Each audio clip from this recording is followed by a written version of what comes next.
Dans le cadre des journées du patrimoine, l'association culturelle et touristique de Samadé est heureuse de vous accueillir dans la cité de la faïence. L'existence et les productions d'une manufacture royale durant plus d'un siècle ont marqué l'histoire de notre village. La mise en valeur de ce patrimoine s'effectue notamment par l'intermédiaire du musée départemental de la faïence et des arts de la table, du centre culturel intercommunal du Tursan et par un artisanat de qualité locale. Nous vous proposons aujourd'hui un circuit reliant la motte féodale, plus communément appelée... Monsieur le maire, il va falloir couper les pots d'échappement. Donc, nous vous proposons aujourd'hui un circuit reliant la motte féodale, plus communément appelée camp romain, et l'ancien bourg de Saint-Julien, retraçant ainsi l'histoire de Samadé, au-delà du seul épisode 18e-19e siècle que l'on connaît de par la faïence. Durant des millénaires, les hommes n'ont cessé de vivre et de se succéder à Samadé. Sachons donc préserver ce patrimoine remarquable et transmettre ainsi aux générations futures un territoire dont l'histoire et les vestiges pourraient contribuer au développement touristique de Samadé, mais aussi du Tursan et du pays Adour-Chalosse-Tursan. Avant de partir sur cet itinéraire de découverte, nous tenons à remercier tous les propriétaires des sites que nous allons visiter, parce qu'ils sont tous pratiquement privés, d'ailleurs, tous les bénévoles qui ont aidé à l'organisation de cette journée, et je dirais un merci tout particulier à Jacques Reland, président d'honneur de notre association, qui ne peut être avec nous aujourd'hui et que je dois excuser.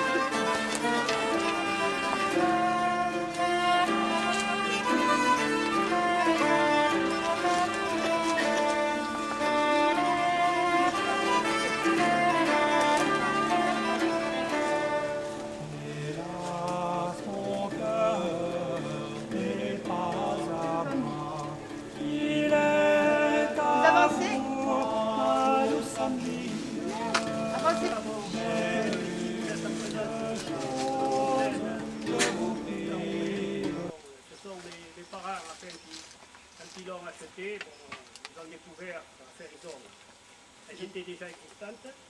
Et mon grand-père qui est né en 1890, donc à l'époque il n'était pas propriétaire ni nous autres, donc il y avait une pierre romaine qui était, bon il faut un peu le deviner, hein, qui est, au début du siècle, donc il avait à peu près une dizaine d'années.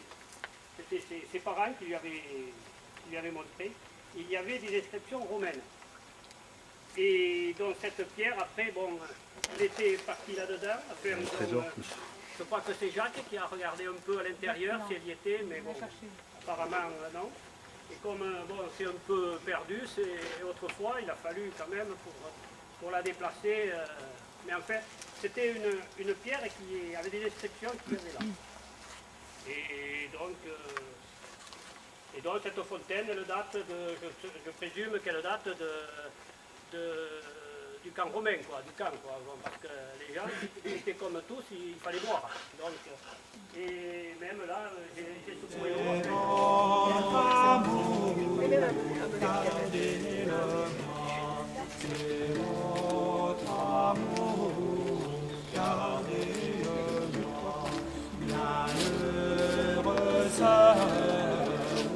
sur ma foi, ce bout de noir en ma chambrette. À peu près où nous sommes, enfin à peu près où nous sommes, vous voyez la motte, où j'ai écrit la motte, le rond, par rapport à la fontaine et par rapport au petit chemin qui monte vers la motte, voilà, vous vous trouvez à peu près à ce niveau-là. Je ne sais pas si vous voyez. Voilà, c'est-à-dire que si vous faites le tour, vous faites carrément le tour, vous revenez au point de départ. Hein. On va le faire. Vous le faites.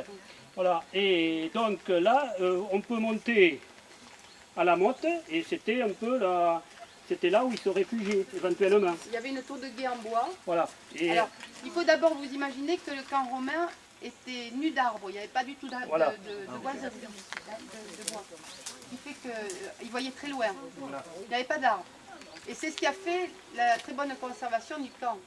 voilà, Parce ce que sont les bois. Qui ont sauvegardé Voilà. enfin, Mais je peux vous-même vous raconter une anecdote. Mon père qui était, je ne sais pas, quelqu'un doit le, je sais pas s'il a connu, quelqu'un, il était féru de palombes.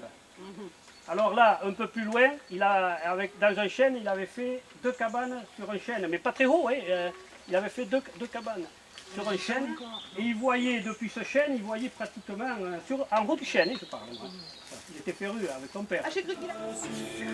Mon lit pour ma couchette, plus heureux sœur que le roi, plus heureux sœur que le roi.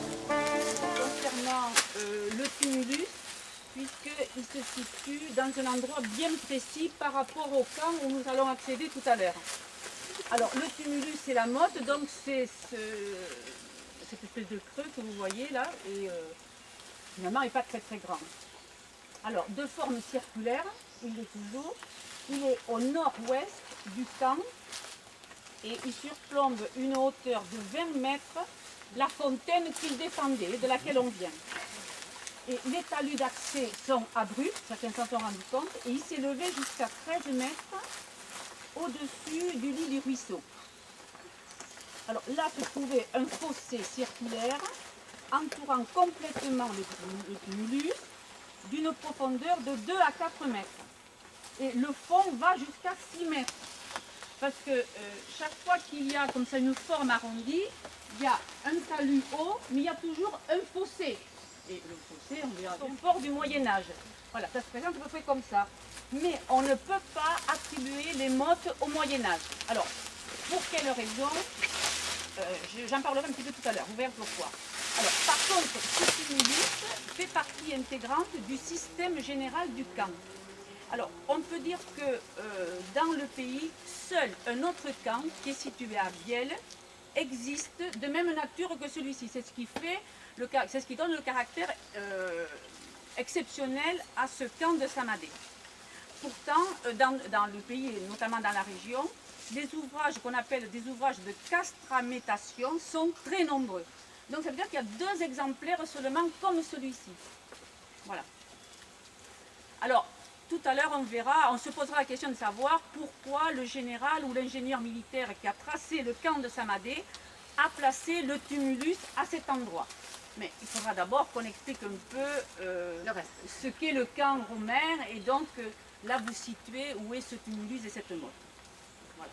Parce que ce tumulus, il n'est pas dans le camp et il n'est pas non plus en dehors du camp. Si vous regardez vos plans, quelques plans, peut-être pas tout à fait ici, mais sur la maquette on le verra. Voilà.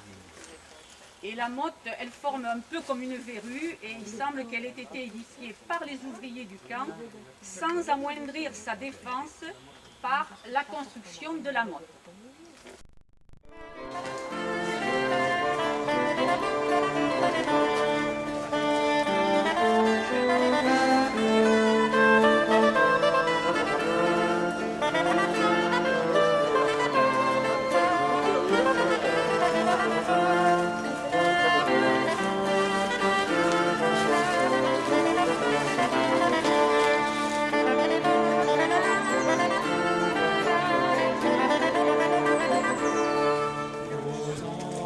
C'est-à-dire, c'est le petit chemin qui rejoint la route d'Arzac. Comme je le disais tout à l'heure, si vous voulez venir en voiture, vous vous garez en arrivant de Samadé sur la droite, chemin de Duvier-là, et vous traversez la départementale, c'est-à-dire la route de Samadé à Arzac, pour venir vers ici. Vous arrivez... Voilà. Je voulais venir ici, vous venez. On se serait perdu avec Paulette. Ah, il y a environ 150 mètres là. Si vous voulez venir, il n'y a pas de souci. Bon, s'il fait sec, si c'est un temps sec, vous pouvez éventuellement, je dis bien, venir avec la voiture, mais il vaudrait mieux la laisser Il y a une ornière quand là, même. parce qu'ici c'est... C'est à ce qu'on appelle, on va le voir plus loin, la basse-tour. Là, si vous voulez voir, il y a là une découpe entre la fortification et le creux, là, et le fossé. Et autrement, on va le voir mieux. On l'a mieux de l'autre côté là-bas. Parce qu'on ne peut pas passer là parce que c'est un peu boueux. Même ce matin, c'était un peu boueux. Voilà. Donc on peut passer à la porte est. C'est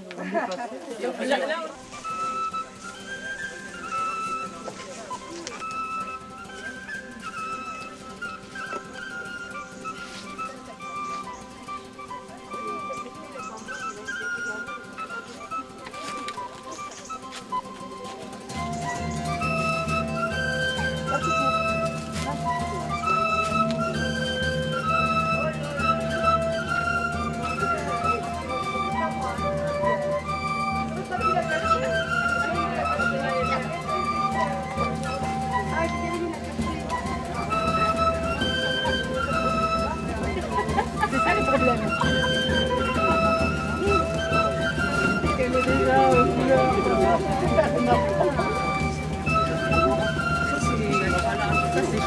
Ça c'est super. Alors la montée, elle est là. Alors pour ceux qui veulent se désaltérer,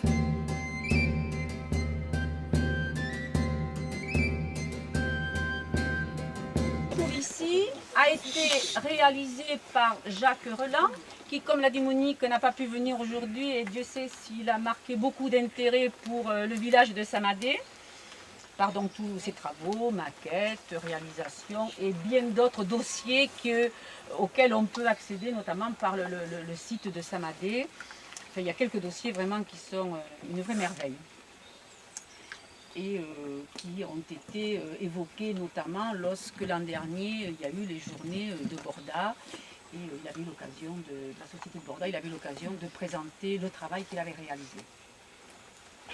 Donc sur cette maquette, on retrouve ici la motte, donc ce tumulus qui est arrondi ici. Vous voyez sur la crête, on avait à peu près 2 mètres de large.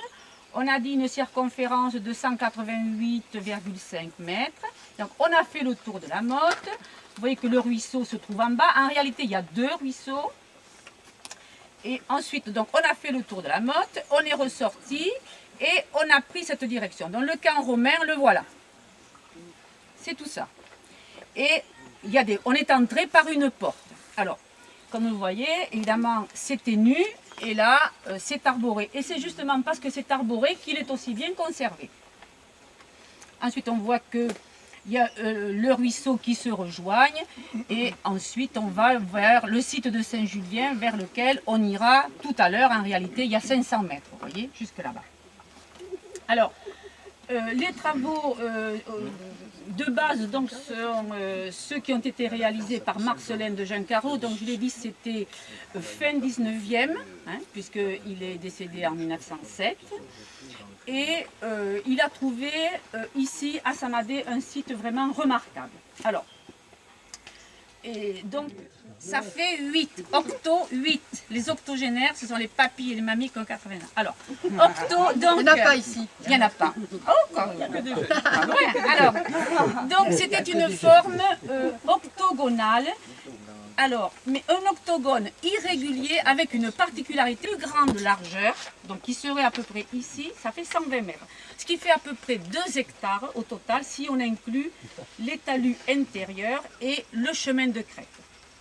Alors, dans ce camp, si on calcule l'espace en tenant compte des voies intérieures de communication, on trouve que le camp de Samadé pouvait abriter normalement environ 2500 hommes, non compris les valets d'armée qui souvent étaient cantonnés en dehors des remparts.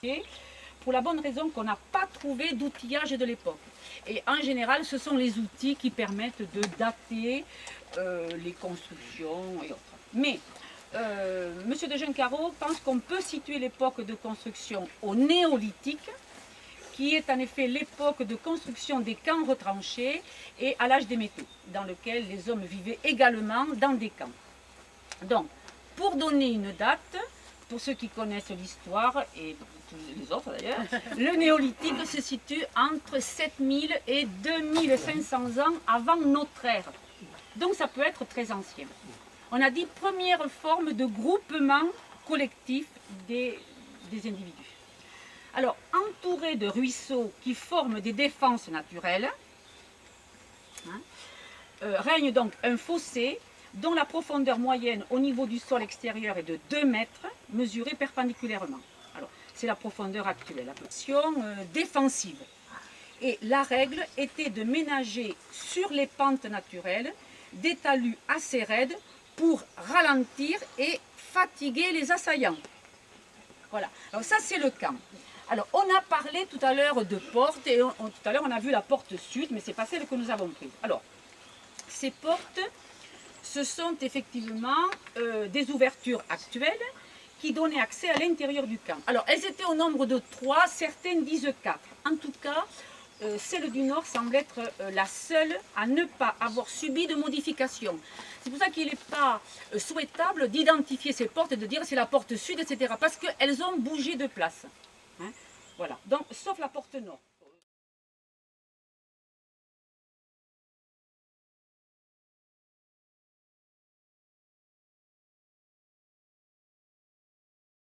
Dans les réserves du musée de baleines à Mont-de-Marsan.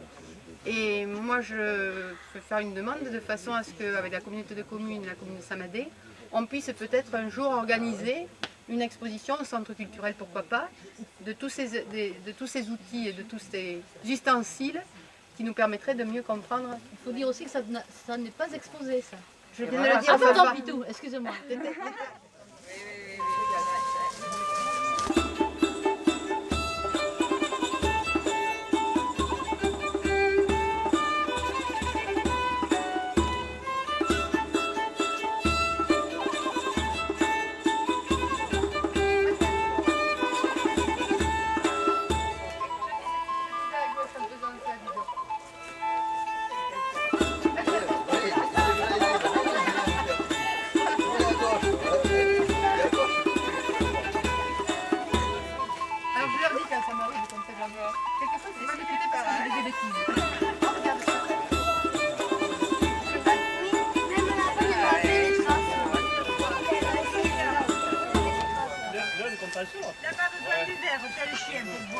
On va attendre un petit peu.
Je vais vous apporter quelques généralités historiques et géographiques pour mieux expliquer, pour essayer de comprendre le pourquoi de la présence de cette église sur ce site.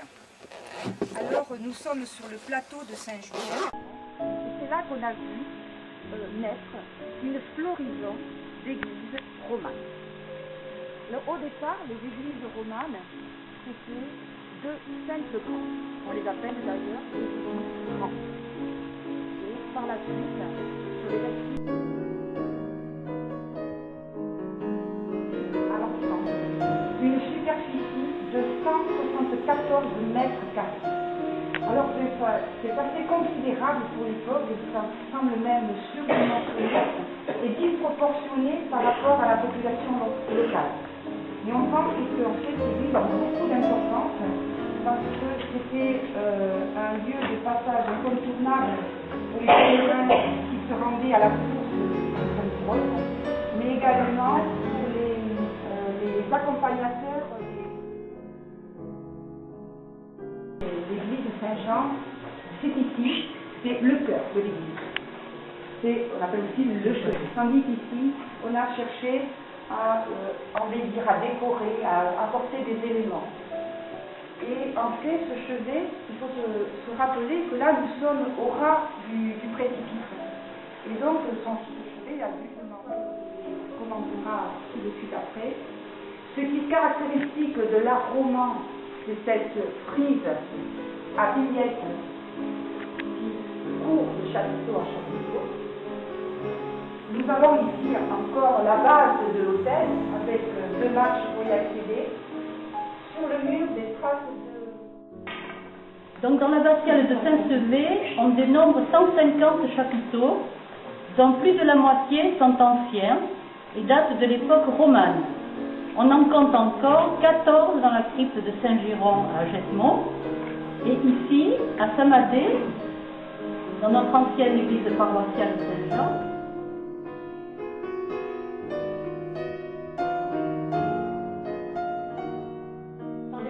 Envoyés également. Parmi eux, 3 sont dits historiques.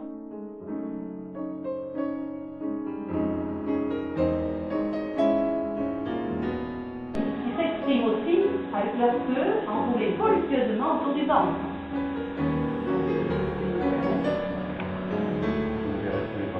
Ouais, voilà. Les agrandissements affichés, on voit.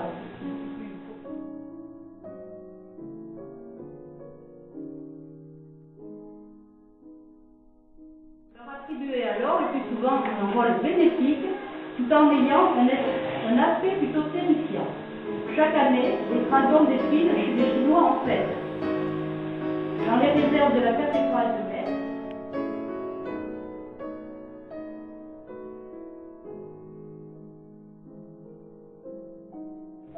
face aux chapiteaux de style corinthien. D'un côté, on jouit d'une impression de calme et de sérénité. En face, c'est la cruauté, le désespoir, une terrible menace. Il semble que ce soit un choix voulu par son réalisateur. Les griffons sont le plus souvent représentés avec un corps de lion, un bec crochu et des ailes d'aigre. Et avoir pris l'avantage sur ses adversaires. Ça, on le voit depuis. Il est le héros de la bataille, le défenseur. De sa main gauche. Dans les sites archéologiques aussi. Non, il y a eu des retrouvés partout. La guerre des boutons à Saint-Madé. La foi. Je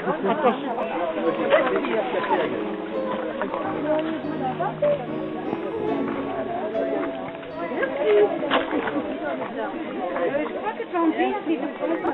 Oh oui. Allez. Non, tu le connais pas. En plus, c'est moi qui devrais être devant parce que Michel m'attend.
Combien toi? Non, pas du tout. Aucun contrat. Oui, moi, dimanche, moi je pense que c'est plus vrai, parce que tu m'avais dit qu'effectivement c'était la seule week-end libre que tu avais.